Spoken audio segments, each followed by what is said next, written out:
Habari ya wakati huu rafiki, ninakualika tena, nawaalika nyote ambao mnafuatilia katika mitandao ya kijamii, niwakaribishe katika somo la leo ambalo lina kichwa kinachosema dhambi inapotawazwa ili kutawazwa, na tutajikita katika kitabu cha Zaburi sura ya 106. Sana sana tutagusa lile fungu la 20. Kabla tukijifunza, tupate nafasi ya kuomba. Baba, katika jina la Yesu tufundishe kutembea sawasawa na mapenzi yako. Roho yako Mtakatifu leo akawe mwalimu wetu mkuu, kwa jina la Yesu Kristo, amina. Dhambi inapotawazwa ili kutawazwa. Dhambi ni uasi wa sheria kwa mujibu wa kitabu cha Yohana wa kwanza sura ya 3 na mstari wa 4, anaposema atendaye dhambi afanya uasi, kwa sababu dhambi ni uasi. Kwa hiyo kwenda kinyume na sheria ya Mungu, kwenda kinyume na mamlaka ya Mungu, hiyo inatambulika kama dhambi. Lakini kutawadha maana yake ni kuosha au kusafisha viungo vya mwili, na kitabu cha Yohana sura ile ya 13 na mstari wa 5 inathibitisha kwamba Yesu aliwatawadha wanafunzi wake miguu. Kwa hiyo kutawadha maana yake ni kuosha viungo vya mwili. Lakini pia kutawaza ni kusimika, kumsimika mtu au kumrasimisha mtu kuwa katika cheo cha juu, hasa mfalme. Ni kuteuliwa, kumteua mtu. Kwa hiyo kwa kifupi, kichwa hiki cha somo kina maana ya kwamba ni kuiosha dhambi, kuifanya kuwa halali ili ifae kwa matumizi ya maisha ya kila siku ya mwanadamu, kitu ambacho Biblia inakataa kabisa na inatuonyesha namna ambavyo ni hatari kwa kugusia visa vya watu waliowahi kuishi zama za kale za Biblia.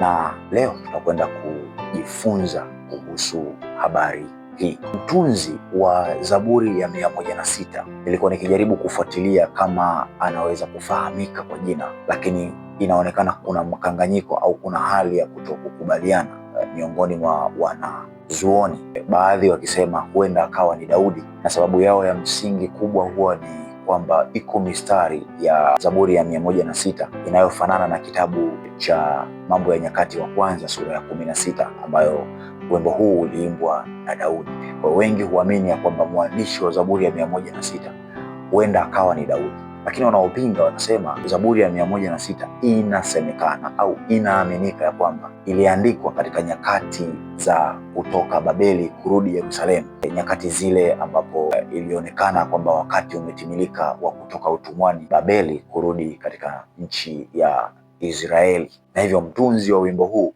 alitunga katika nyakati hizi. Hivyo wana theolojia au wanazuoni wanapingana katika kupata mwafaka kwamba ni nani mwandishi wa Zaburi hii.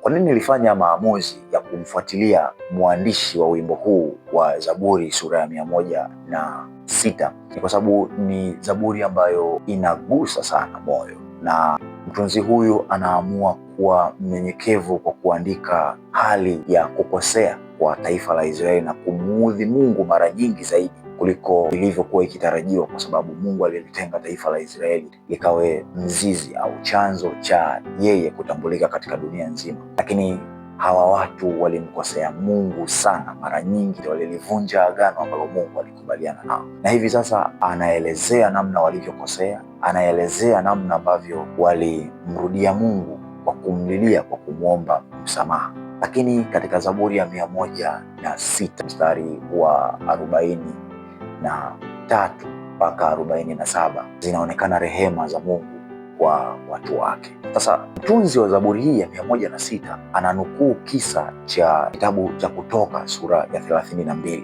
wakati Israeli wametengeneza ndama baada ya Musa kwenda katika mlima wa Sinai kuzungumza na Mungu. Kutoka sura ya 32 anasema hivi: wana wa Israeli wakamfuata Haruni na kumwambia kwamba Musa amekawia kurudi na inawezekana atakuwa amekufa. Na walipokuwa wakiutazama mlima wa Sinai, walikuwa wakiuona moshi na moto, hivyo wakaamini kwa hali ile ni lazima Musa atakuwa amekufa. Hivyo wakamwambia Haruni, tutengenezee miungu ambayo itasimama mbele yetu na tutakayoisifu na kuiabudu, kwamba ndiyo iliyotutoa katika nchi ya utumwa, nchi ya Misri. Kitabu cha Kutoka. Baada ya kuivuka bahari ya Shamu, Israeli hawa waliimba wakimsifu Mungu ya kwamba ndiye aliyewatoa katika nchi ya Misri katika nyumba ya utumwa. Lakini leo baada ya Musa kukawia kurudi kutoka katika mlima wa Sinai, wakaamini ya kwamba Musa amekufa, na sasa wanahitaji miungu mingine ambayo itapokea sifa hizi ya kwamba ndiyo iliyowatoa katika nchi ya Misri. Siku chache zilizopita katika kitabu cha Kutoka sura ya 19 na 20, Mungu alikuwa akitumia sauti yake kuzitangaza amri zake zile 10 kwa wana wa Israeli, na amri ya kwanza ikiwa inatoa maonyo ya kwamba usiwe na miungu mingine. Mimi ni Bwana Mungu wako niliye kutoka katika nchi ya Misri, katika nyumba ya utumwa.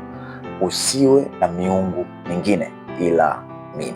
Lakini leo katika kitabu cha Kutoka sura ya 32 wanamwambia Haruni awatengenezee miungu ambayo itasimama mbele yao na wataisifu ya kwamba ndiyo iliyowatoa katika nchi ya Misri, katika nyumba ya utumwa. Na ndivyo walivyoimba. Kuna mambo machache nataka tujifunze hapa, kwamba mwanadamu atakapokuwa akipambana kuisafisha dhambi ionekane ni kitu cha halali ili kifae kwa matumizi, anakuwa kama mtu fulani aliyechanganyikiwa, asiye na akili timamu, lakini yeye akiamini ya kwamba yuko sahihi na jambo kubwa, akitamkia ya kwamba ndivyo maisha yalivyo, ndivyo maisha yanavyotaka, ndivyo maisha yanavyohitaji, kwamba kupitia dhambi hiyo basi huenda mafanikio yanaweza kupatikana.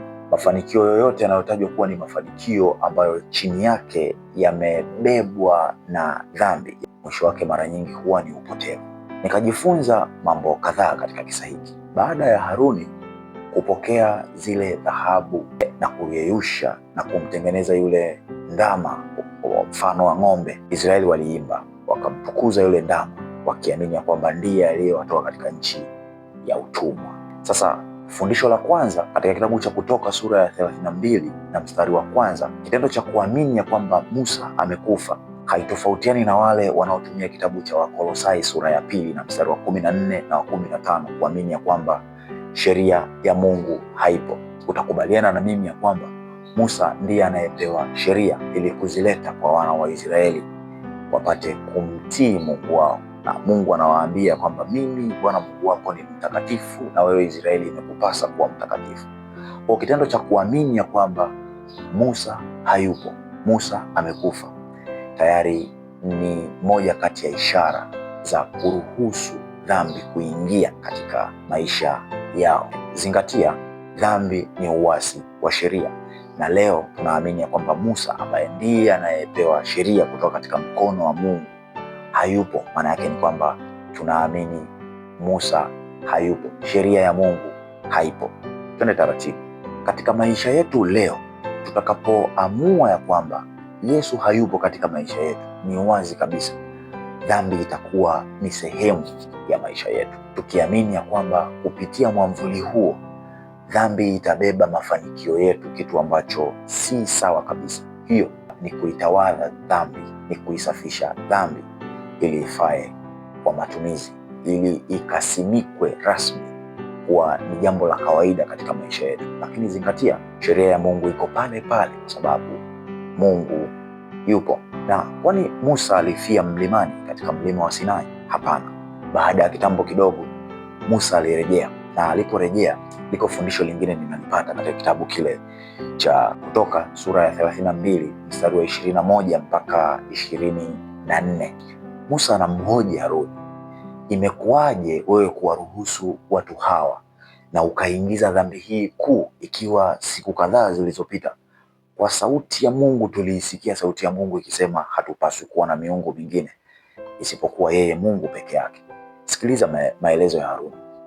Haruni anamwambia Musa, wewe mwenyewe unawajua watu hawa jinsi walivyo, kwamba walihitaji niwatengenezee miungu, na mimi nikachukua dhahabu zao kutoka katika zile pete za masikio na vitu vingine vya dhahabu, nikayeyusha nikawapatia.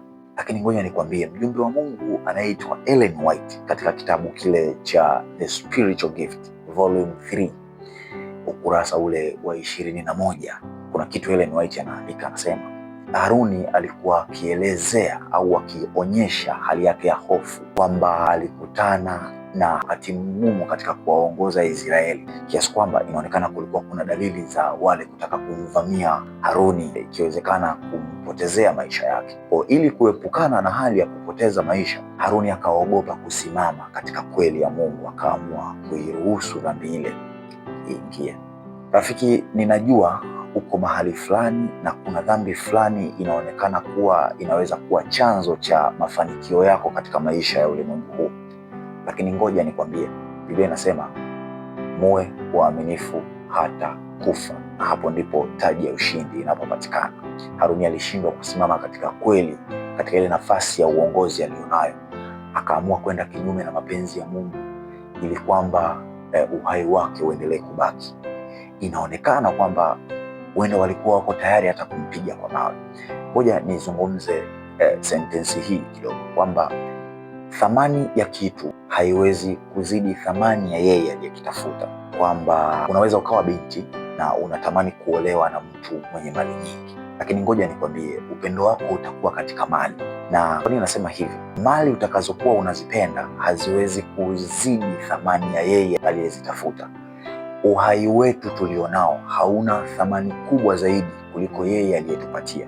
Nimejaribu kutoa mfano huo kwa vijana, labda inaweza kuwa rahisi kuelewa kwamba uhai tulionao hauwezi kuwa na thamani kubwa zaidi ya yeye aliyetupatia. Kwa hiyo aliyetupatia uhai ana thamani kuu zaidi kwetu kuliko uhai tulionao. Haruni hakujali thamani ya kweli ya neno la Mungu, lakini aliujali uhai uliotoka kwa Mungu, kitu ambacho ni dhambi. Na Musa mtamkia Haruni ya kwamba yeye ndiye aliyekuwa mlango wa kukubali dhambi hii kuingia katika taifa la Israeli. Dhambi inapotawazwa ili kutawazwa ni jambo hatari kabisa katika maisha ya mwanadamu. Lakini kitabu cha Zaburi sura ya 106 mstari wa 45, 44, 46 mpaka na 47 anajaribu kuonyesha rehema za Mungu, lakini akayaangalia mateso yao. Aliposikia kilio chao, akawakumbukia agano lake, akawahurumia kwa wingi wa fadhili zake, akawajalia kuwahurumia na watu wote waliowateka. Mtunzi huyu wa Zaburi ya 106 ananukuu kitabu cha Waamuzi sura ya 10 na mstari wa 10, mahali ambapo Mungu aliwatoa au aliwasaidia Israeli walipokuwa wakionyesha kujutia katika makosa yao. Na leo tunapojutia katika makosa yetu, rehema za Mungu zinaambatana na sisi. Sheria ya Mungu iko pale pale. Dhambi haipaswi kuwa maisha yetu wala sehemu ya maisha yetu. Dhambi itafsiriwe vyema na neno la Mungu na wala si mihemko ya miili yetu. Lengo la Mungu ni kutuokoa. Dhambi haipaswi kuwa na nafasi kabisa katika maisha yetu, kwa sababu Mungu wetu ni mtakatifu na sisi tulio viumbe wake imetupasa kuwa watakatifu. Rafiki, anayeweza kututakasa ni Yesu Kristo peke yake kupitia kifo chake pale msalabani, na ile zawadi ya pekee, tunu pekee ambayo Kristo alituachia, yani Roho Mtakatifu. Mungu ambaye kila kinywa cha mwanadamu kitakaponena kufuru juu yake, basi mwanadamu huyu hataokolewa kabisa. Hata damu ya Yesu Kristo msalabani haiwezi kufanya kazi kwa ajili ya dhambi hii. Ukubali Roho Mtakatifu katika maisha yako, kikiri kifo cha Yesu pale msalabani kama dhabihu pekee inayotosha kutakasa dhambi zetu. Dhambi haipaswi kutawazwa ili kutawazwa katika maisha yetu. Mungu akubariki katika jina la Yesu Kristo.